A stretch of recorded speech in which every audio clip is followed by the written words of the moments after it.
Hi everybody. Hope you can hear and see me okay. We're having a little bit technical difficulties as usual. But firstly, thanks very much for taking the time to join us today. For those of you that don't know, we've been doing this time and money webinar series for probably 15, 16 months now. And generally the theme is always around saving you time, saving your clients time, saving you money, making your clients money. This one today is slightly different, where we'll be talking about really risk profiling and what that means for clients and how it could be done differently. I think it really does apply to the time and money webinar series because it's all about giving your clients more value for the time they're spending. And I think what Mike's got to say today may help you think about risk profiling a little bit differently than maybe the industry's been doing it for quite a long period of time. So throughout Mike's presentation, if you've got any questions, feel free to put them in the chat, in the Q&A. I'll pick them up as we go through the presentation, and I'll also interject with my own thoughts when I think is necessary. But without stealing too much of Mike's thunder, Mike, if you could introduce yourself and let everybody know what you're going to talk about today, that'd be great. Hi James, thanks for that. Welcome everyone. Thanks for joining to join the webinar today.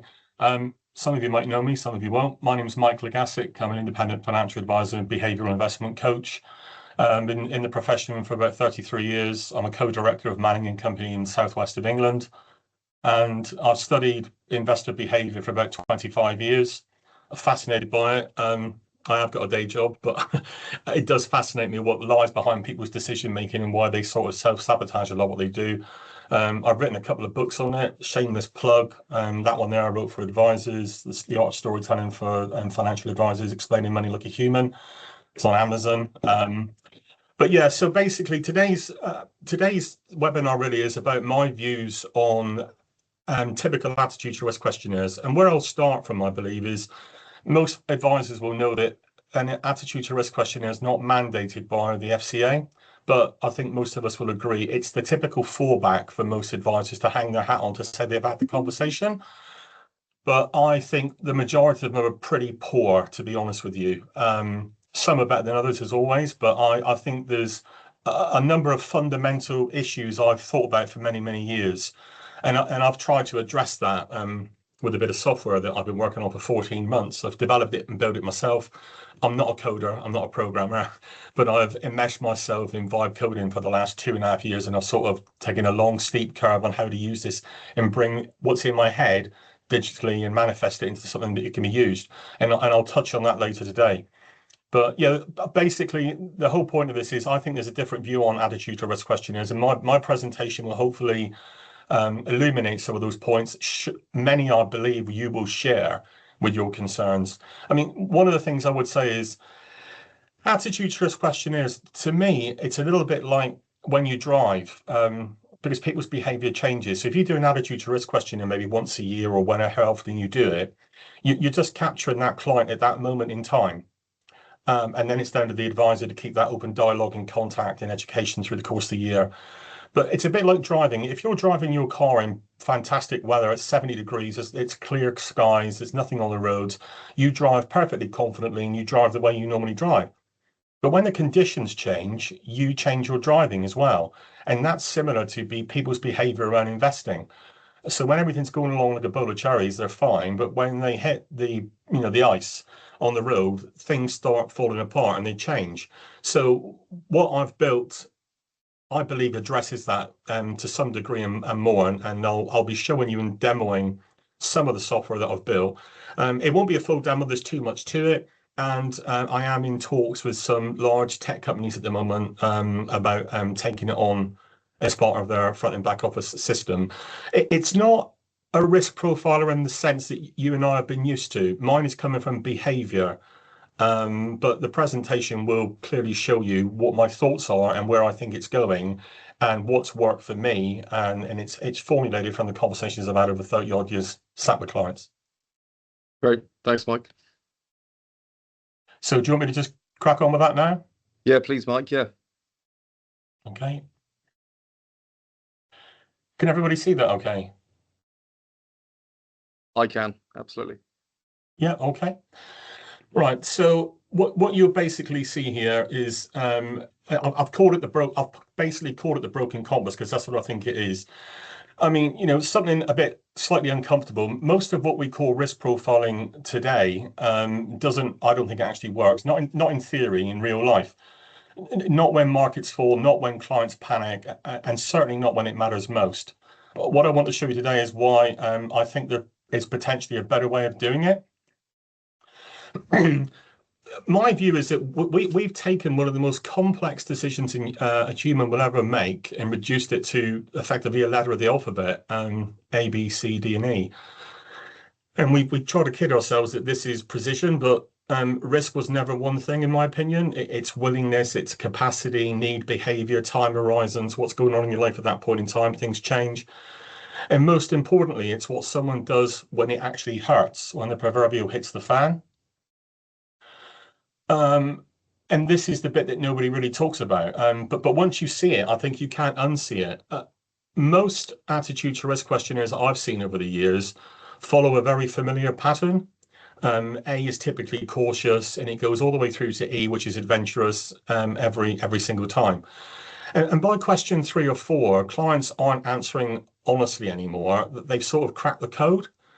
They start answering strategically what sounds sensible or what feels responsible, what they think you want to hear. And the result is a profile that reflects a performance and not necessarily a person. In my experience, they do tend to follow that order. And I think it's misleading, and subliminally it gets the clients in the wrong place. They're thinking about questions the way you think they ought to answer them, and not perhaps the truthful answer. And here's the strange thing. The fix is embarrassingly simple, in my opinion. You simply randomize the answers. So every time an attitude to risk questionnaire is generated, of the ones that are out at the moment, the answers are randomized, so there is no pattern. You remove the pattern, because humans, our brains are configured. We're always looking for patterns and structure. We don't like chaos. Your brain doesn't like that at all. So you force the client to respond to the question and not the system. Yet hardly anyone I've seen actually does that. Very few, which tells you something about how little I think we've really questioned the structure, because they nearly always go from cautious through to adventurous. So I think we should remove that and make it like a level playing field. So if the client expects A to be cautious, on the question that they're actually looking at and answering, it actually could be E is cautious. So I'm sure you understand what I'm saying here. But I just think it's something that is fundamentally wrong with our risk profiles. The other thing I would say on this is there's normally only one risk profiler, whether you're accumulating or investing or taking income, or as we use for client language, saving money and then spending it. And I think we'll probably agree that clients tend to shift quite dramatically often when they stop saving money and start spending it, because obviously we feel the pain of loss 2 to 3 times greater than we do feel the prospect of gain. So I personally, the software that I've developed, and it's all around behavior, is basically 2 questionnaires, one for when you're saving money and one for when you're taking it and spending it, because I think they're fundamentally different. Whereas most attitude to risk questionnaires, there's only one and it covers all bases. So it's just something that I felt was missing, to be honest with you. I think an interesting point, Mike, that just came in just on the chat there is that actually probably even going beyond what you said, it's not even that clients recognize they recognize the pattern, or they're trying to answer, in terms of how they think, they should be answering. It's actually in the end they just end up clicking the middle one. Yeah. That's the point that's come through on the chat, and I think that's completely valid. Clients do just go for the middle option. I think that's a classic with multiple choice questions, isn't it? Yeah, it is. But I mean, I think randomizing them, it makes the client actually have to read the question. And if they hit C, then it would be completely wrong in that effect. If they thought they're going to be middle of the road, they should soon realize that answer is not in correlation with what their brain's telling them. But if, like I said, the pattern is if you see A, B, C, cautious to medium, many people will click C most of the time. And we know the bell curve. most people are somewhere in the middle. You've got 5 or 10% who are ultra cautious, and 5 or 10% people that are very adventurous. You've got that usual bell curve result. But yeah, I agree that that's the whole point I'm trying to tell you. If you look at all your risk profilers that's been out there, most people are going to be in the middle. But what I'm trying to suggest is that risk profilers should randomize the answers to try and get rid of that issue. Yep, agreed. So basically, what we're discussing here, these aren't edge cases, they're sort of everyday realities. If you ever sat with a client during a market fall, you'll recognize every one of these. It's on the screen.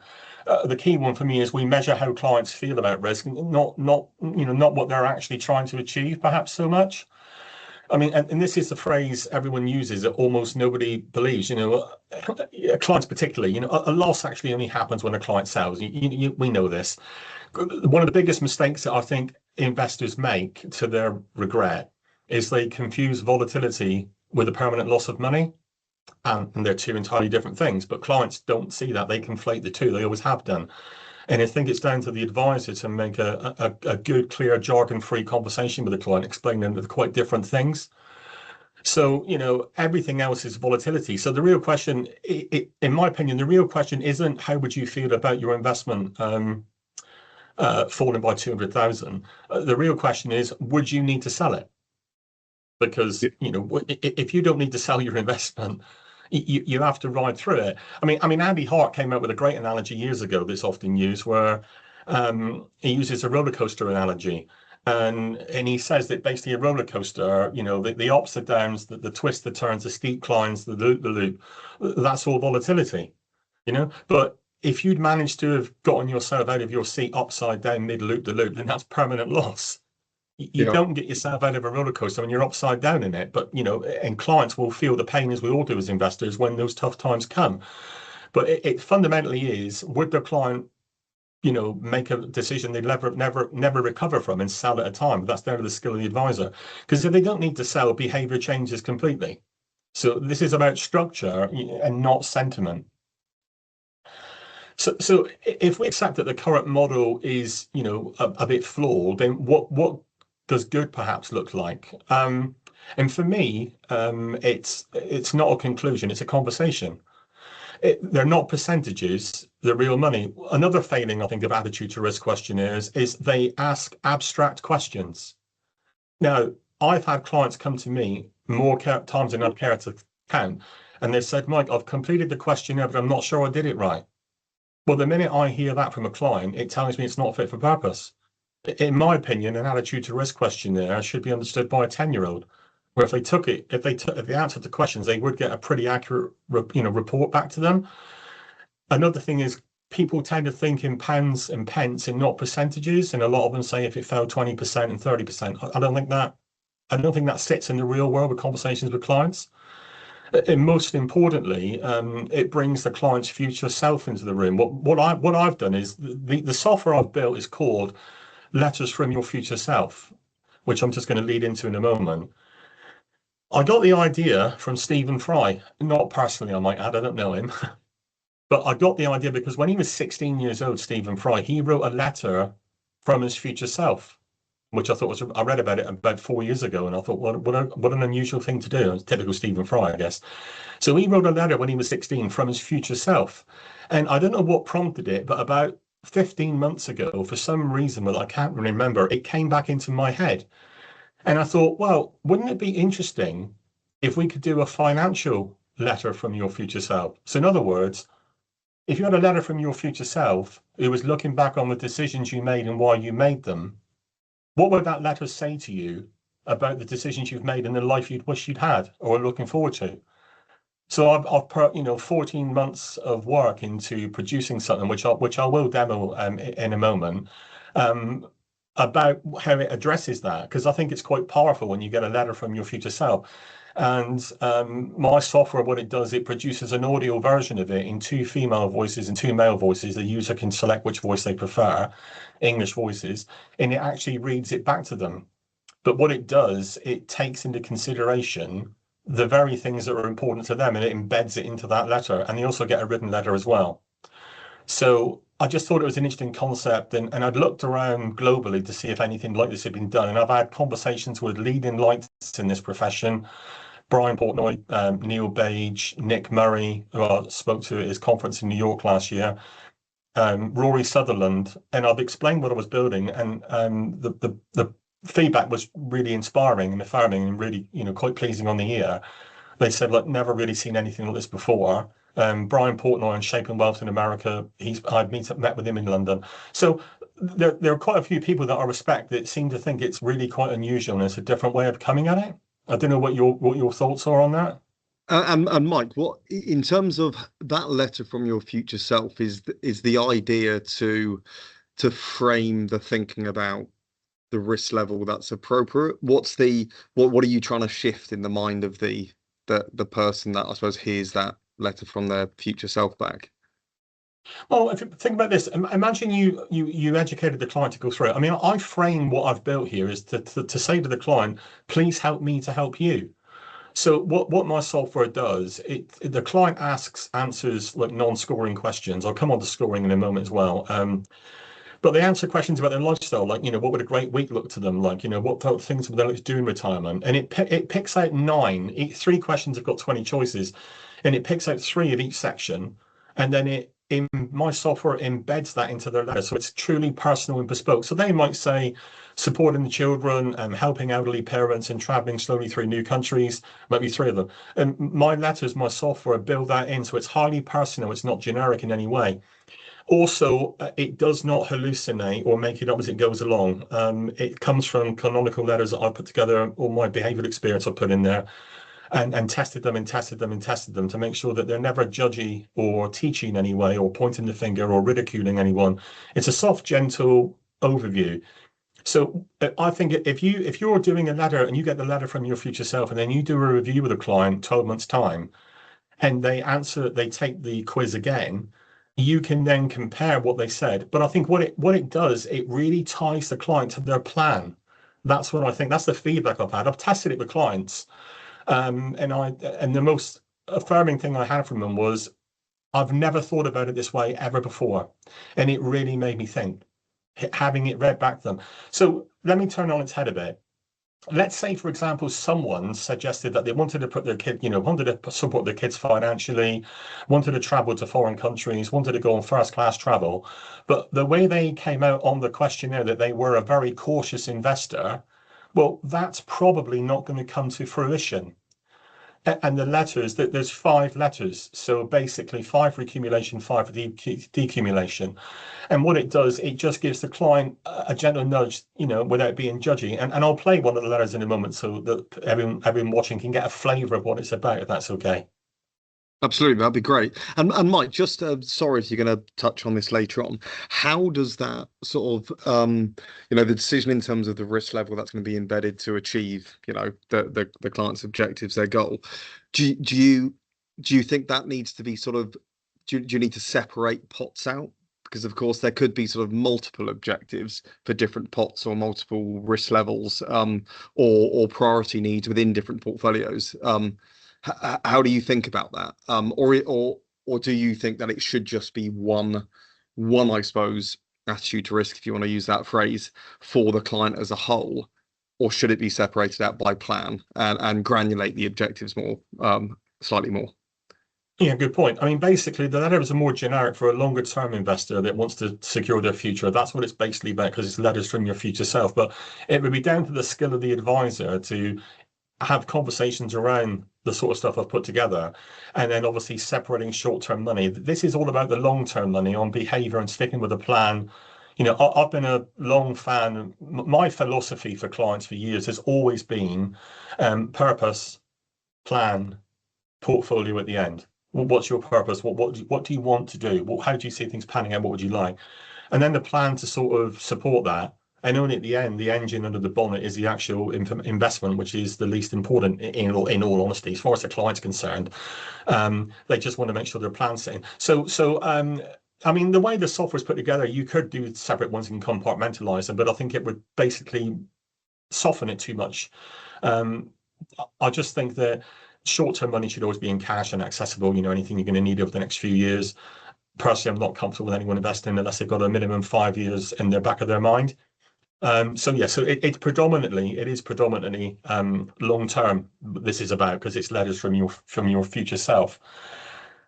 And Going back to but just to delve into that point a little bit more, Mike, if that's okay. Just, of course. I suppose the one thing obviously that always overlays sort of, I suppose, or comes into a lot of advisors' minds are, so if a client has this letter from their future self and actually, you know, it's very, very much about their objectives, what they're hoping to achieve, and say that naturally sort of helps them to think sort of that they maybe should be taking slightly higher risk, not be so worried about short-term volatility. But in a scenario where maybe a client was happy to go with that, and then sort of more of the psychological short-term attitude to risk then comes into play, and maybe there is a lot of volatility in the short term, they panic and sell out.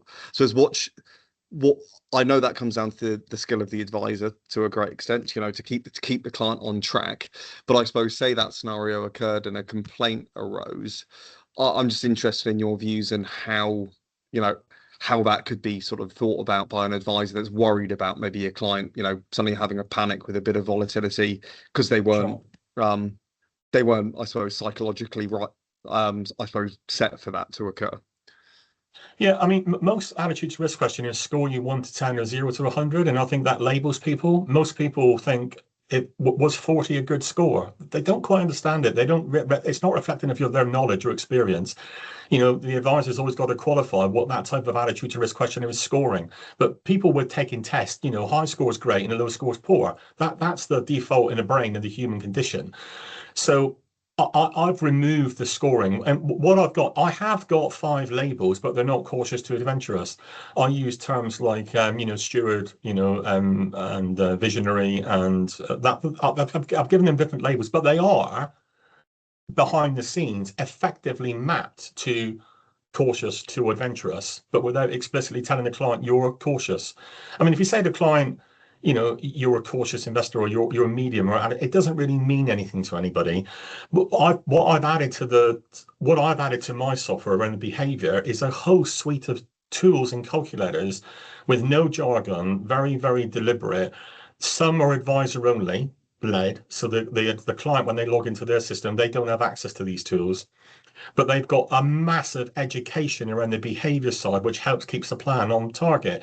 Now, if the advisor records all the information that the client's been looking at and reading up on, and then you align that to their letter from their future self, and you put that on a file, and you demonstrate quite a significant suite of tools that I've built that's come out of my head, basically the conversations I've had with clients over 30 years, I've basically taken them out and put them into educational tools that clients can dip in and out of any time to educate and enlighten themselves, and maybe stop themselves from self-sabotaging their own plans. You capture all that information, you put it on the client file, and the FCA walk in and say, do you know your client? I can't think personally of a better way of demonstrating that you certainly do know your client. Yeah. So a lot of these tools are interactive, but I've taken painstaking steps to dumb it down without being, you know, childlike, to make sure that anyone could clearly understand what they're reading, and it helps them stick to their plan. You And know, I think that's the key point, isn't it? It's the education piece to the client, so they are really prepared for, you know, if there is that short-term volatility, they're not going to panic. So the education piece is so key when you're looking at, you know, deciding on what level of risk or what asset allocation to adopt to achieve particular objectives. Yeah, the whole suite of tools that I've built, and there's a lot to it, the whole suite of tools I've built are to support and educate. So the client they're not put them in a no surprise environment. I've always said, and I tell clients personally, I'll tell them this, I never want my phone to ring with someone saying to me, you never said this could happen. I don't need that in my life. I want to batten those doors down. The thing I call in our profession, I call it the big lie in our profession, which is the most ludicrous statement I've heard in our profession in 33 years. And that's the tried and tested, Mr. and Mrs. Client, your investments can go down as well as up. They can fall as well as rise, which is the completely biggest nonsense I've ever heard in my life. I tell every single client, I look them straight in the eye, and if they're investing in equities, I tell them, be under no illusion, your investments are categorically 100% going to fall in value from time to time. Not might, not could. They absolutely will. You know, Mike Tyson came up with a great saying when he was knocking everyone out when he was 21 years old. I'm sure many will have heard it. He said, everyone's got a plan until they get punched in the mouth. Yeah. It's so true. It goes out the window. Well, every person who's watching this today will have their own method of contacting clients and the frequency. I send all my clients about 10 to 12 video blogs a year. I refer to it as my regular shot of sanity serum. And I don't talk about the markets because I don't control them. I'll put a band-aid out now and again when something like Iran happens as a steady the ship job to give them my view on what's happening. But by and large, my regular shot of sanity serum, the things I send to my clients, they're all about reinforcing the key principles of how they can optimize their outcome. And it's all around human behavior. And this might sound like a backslapping statement, but it's something me and my assistant Sharon are immensely proud of. Through COVID and through Iran and the Ukraine, we haven't had a single client call worrying out of their mind or looking to bail out. It's something we are immensely proud of, and we work hard to do that, because I think the regular contact that you're always there, and getting back to people quickly, I think they put a high degree of value on that, and it helps them sleep easy. So it basically tells me that my regular shot of sanity serum, it actually is working. And much like a vaccine, if it's not administered regularly, it will wane. So I'm very conscious of keeping people topped up. So it's just the way I work. It's the way I've always worked. It works for me. And I tend to have, touch wood, a relatively easy life when things go pear-shaped, because they're in it for the long term and they stick to the plan. So, there's a thing about AI at the moment. I mean, I've immersed myself in AI. I really have, because it's not going to go away. And I know a lot of people are scared of it, or they're concerned about it. But it can do so much of the heavy lifting. Taking point what I've built here, right? If I wanted to have tried to build this 3 years ago before AI, what I've built, I wouldn't have even got on first base. It would have cost me God knows how much money, into tens and tens of thousands of pounds, months and months. The minute something I don't like and I contact the developer, it might take him 2 or 3 days to come back to me with one fix, and then I go back again. But with vibe coding on AI development, I get updates as I request them. So this is why I've been working and tweaking on it for 14 months. So what was a pipe dream in my head 3 years ago, it's now become reality because AI has allowed me to do that. So any advisors that are watching this today that are tentative about AI, who aren't quite sure how to implement it in their business, they can feel free to private message me on LinkedIn, and I will do all I can to help and support them or give them some tips, because I have really immersed myself in it and I've learned so much in the last 2 years. And I'm always happy to share it. That's not a problem. Great. The QR code is there where you can hop onto the showcase URL, which showcases what I've built and what it does. Great. Mike, can I just pull out there's a question that's come through just on the chat, which I'll pretty much read verbatim because that's just easier. So the point initially is changing the risk profiling mindset isn't just a technology challenge. It requires a fundamental shift in the advisor mindset and ways of working. For most firms, the numerical risk score is a process dependency, a defensible, auditable link between client attitude to risk and portfolio recommendation. How does your concept address that in practice? And the final bit, advisors working within a CIP, particularly those with MPS or model portfolios, rely on a consistent risk score to evidence suitability. How would your approach maintain that mapping while still satisfying compliance obligations and consumer duty requirements? So hopefully you managed to get those, Michael. You can see in the chat, but maybe if you could just address those two questions off the back of the 2 points made.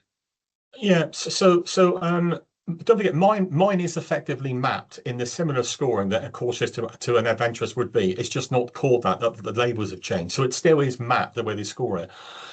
One thing that mine does do is that I've never seen anywhere else in any attitude to risk questionnaire is, as the clients answer the questions, it builds in alongside it contextual education. It gives it context. So when they answer a question and they answer, what is effectively C, but they're just bullet pointed mine, they haven't got 1 to 5 or 8 E on it.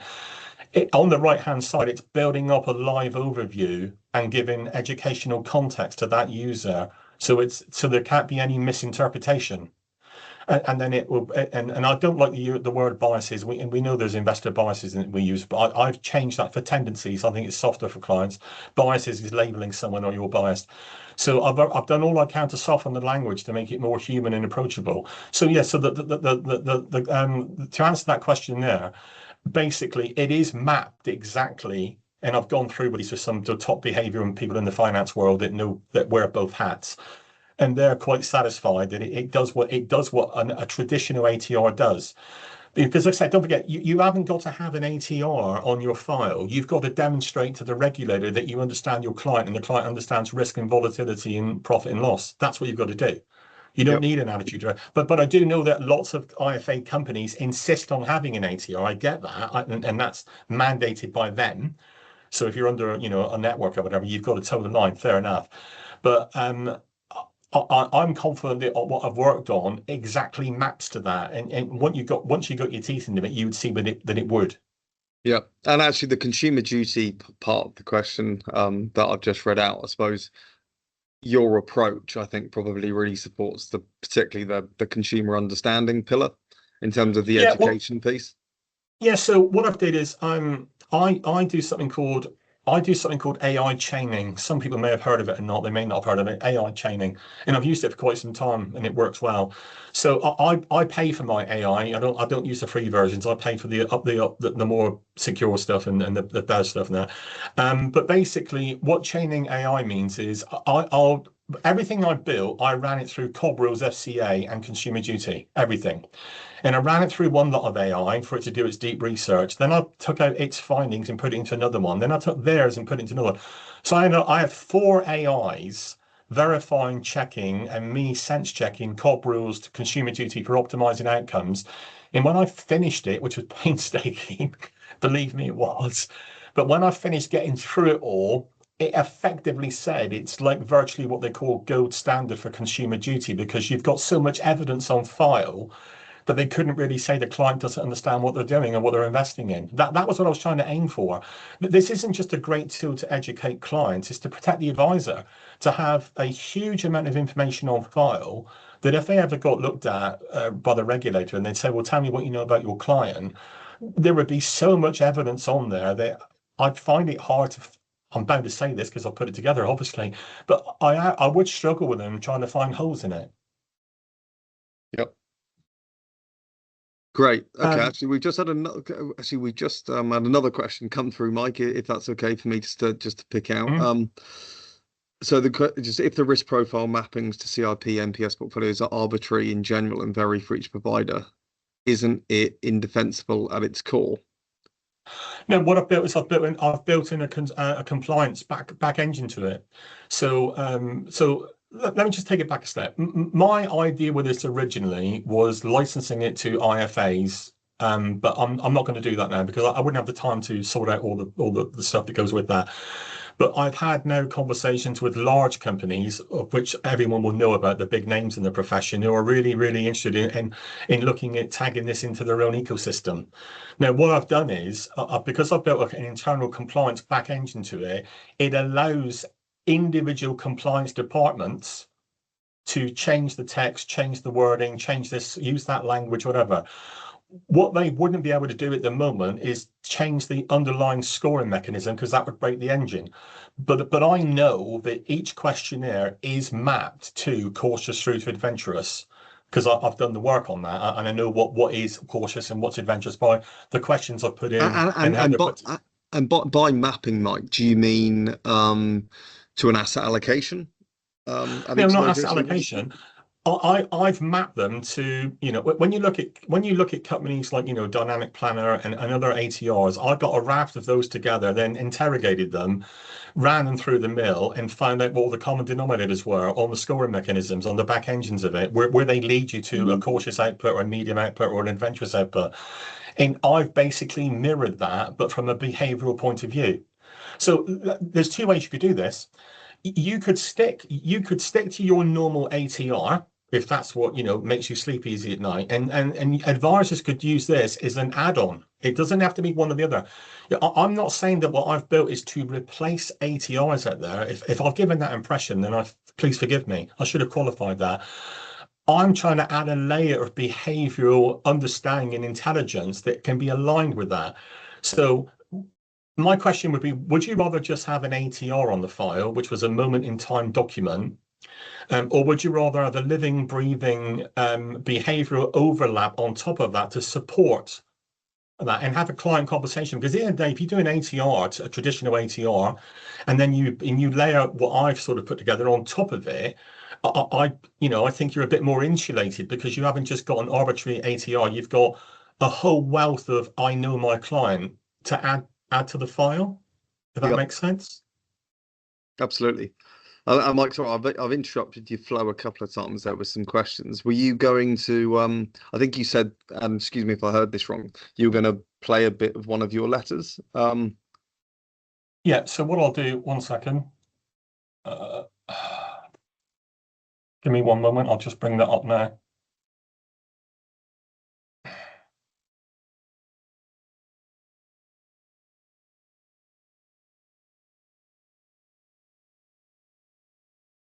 Two seconds, sorry, forgive me. Just I'm not used to using Teams. No Right, worries. I didn't want to put you on the spot, but no, I've got it now. I've got it now. It's just Can you see that? Okay. yeah, absolutely.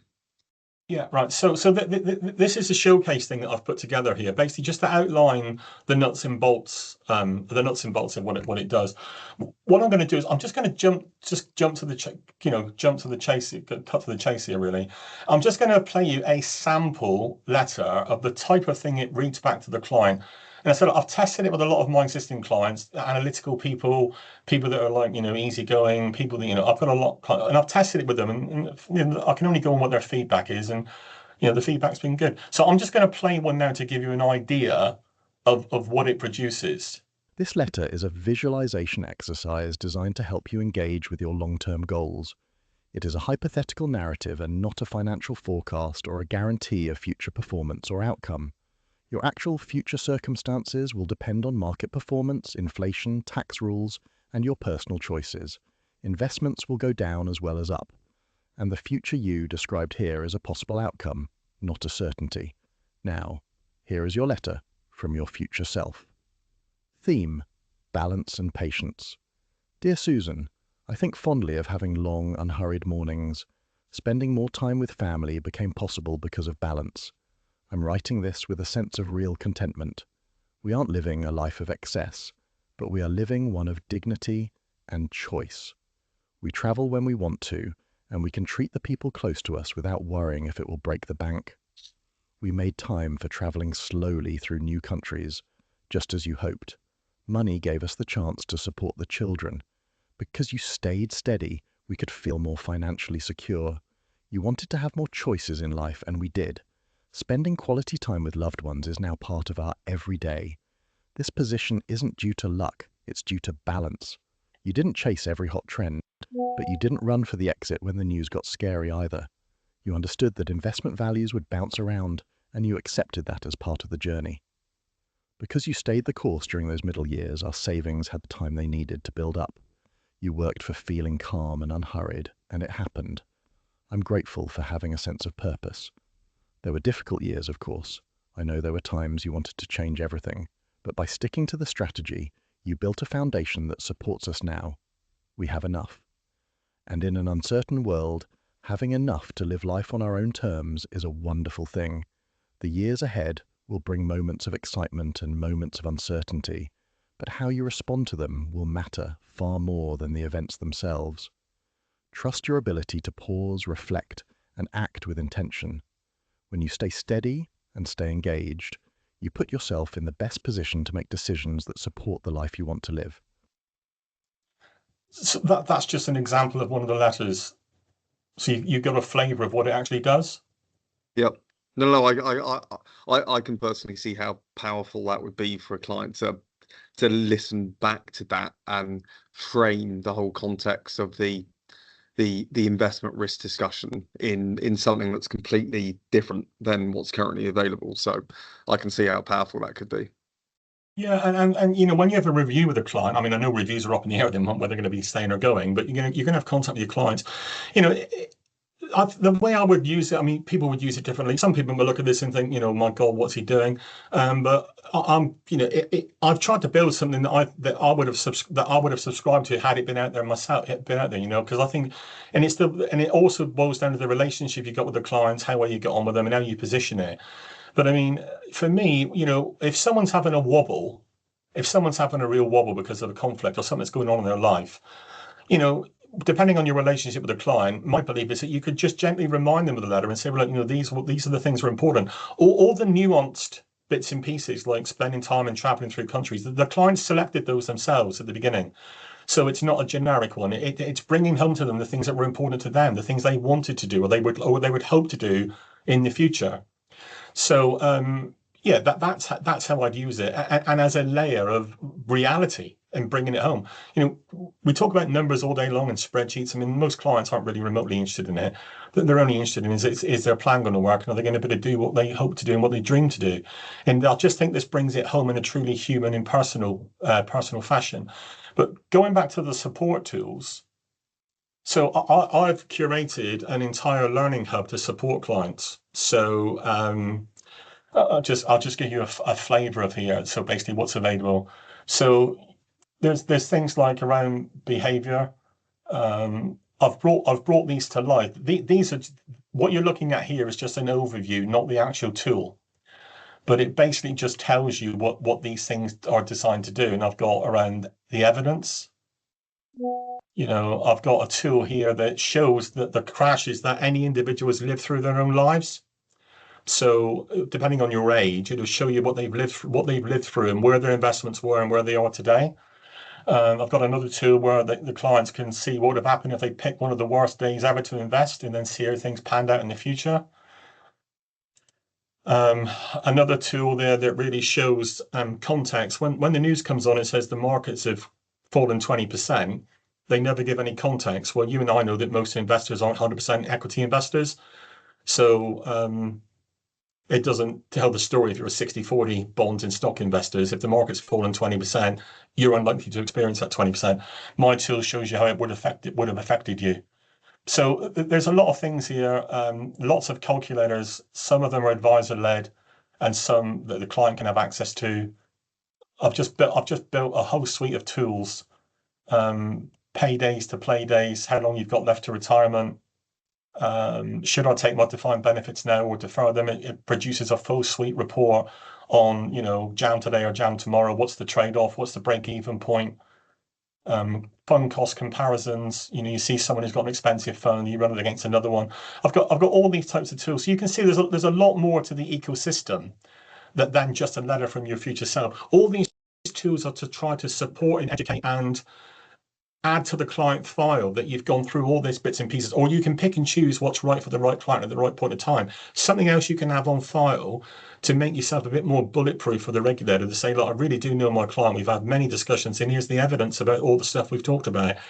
So what you've got there is basically, it's basically just an overview of what it's there. So it's not just a letter from your future self. It's tools that I truly believe add value to client relationships and help them maintain their plan and not go off course. So that's basically it, to be honest with you. That's just a broad overview of what the tool is designed to do. And I'm having some really exciting conversations with some large tech companies at the moment that I'm meeting over the next few weeks, and have met some already, that are looking at the possibility of integrating it into their ecosystem and maybe tweaking it or reskinning it. Great. Well, look, Mike, thanks very much for running through that. And I think it's, it's great to think about the whole risk profiling piece in a completely different way, which I think is exactly what you're doing and is exactly what's needed. Because, I think it does come down to the consumer understanding piece, where a lot of clients don't quite understand what those risk labels mean. And there's probably not quite enough of that sort of soft discussion with the client and the education piece to go alongside it, which I think, again, what you're doing massively helps to achieve. So unless anybody else has got any more questions in the chat, or Mike, you've got any final points that you wanted to make, thanks all for your time for joining us today. Yeah, Mike, really appreciate you bringing a different perspective to what is really an area that every advisor in the country has to engage with, and in turn, every client that engaged advisor has to engage with. And there's definitely enhancements that are needed. Yeah, the only thing I would say is, everyone to their own. If it's something you think would be beneficial, then hopefully it's going to come to light. With the conversations move forward, and it'll be something that's available to a lot of front and back office systems. And it might be the sort of thing you're saying that I'm not interested in that, and it doesn't bother. It's horses for courses. You use what you like, in like all things in life. You pick things up, you put them down, you like them, you engage, you can see the value. You think that's not the way I work, and that's perfectly fine. I just think that the way AI is going in technology, the more time that the AI can do the heavy lifting of the stuff that goes on beyond the curtain that the client's not remotely interested in, the compliance stuff and all that, the more time we can have more meaningful conversations with clients about keeping their heads on straight, making them stick to the plan, and the value of them realizing their goals. This is the whole point of this, is a multi-layered thing. Assist clients, educate, protect the advisor, have a massive overview of how you know your client and the conversations you've had. So it's a multifaceted tool. Like I said, it's not there to replace an ATR. It's to complement it or come at it from a different angle. A more human angle, right? Because behavior drives returns. Markets don't. Behavior does. We all know it. Behavior drives returns. And this is trying to educate clients to behave themselves to wealth and not fall off the wagon. I'm pleased with what I've built. It's painstaking and there's tweaks to it still. But Mike, you'll be happy because somebody's helping you plug your book again. Would one of your books cover this for the advisor's benefit? Yes and no. I mean, that one there is all about using the art of storytelling for fun, in a human way, relatable human stories. I believe, that stories, people resonate with stories. And that's done very well. It got to number 2 on the Amazon bestseller list behind Morgan Housel's Psychology of Money. There's only one small difference. Morgan Housel's Psychology of Money sold 10 million copies. I don't think I'm going to get any close to that, but it was there at number 2 for a short period of time, and I'll dine out on that for the rest of my life. But but I'm running a new book called You, the Missing Ingredient in Your Plan, and it's all about behavior and why people make the decisions they make. We're largely products of our environment, and our money stories when we're growing up is heavily influenced. And I've written it to try and stop people beating themselves up about decisions that they've made that they can't go back on. So it's all about why do investors do these silly things that we do, that self-sabotage. So I'm enjoying writing that. The stuff in here is touched on in the art of storytelling because it's linked to storytelling as well, which is all around the behavior side of it. So it's full of stuff like that. I enjoy doing it. I enjoy writing it, and I really immerse myself in this software because it's been a great steep learning curve, but I've really enjoyed getting what's in here digitized. Yep, brilliant.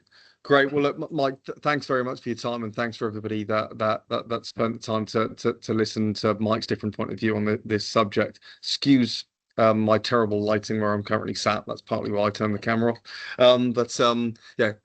Thanks, guys. You will receive an email with a couple of links so you can explore the topics a little bit further, and also just with a little bit of a survey just in terms of your experience with this webinar. So if you can engage with that'd be fantastic. And if anybody wants to reach out to Mike, of course, feel free to contact us. We can give you details, and they'll be on the link we send through anyway.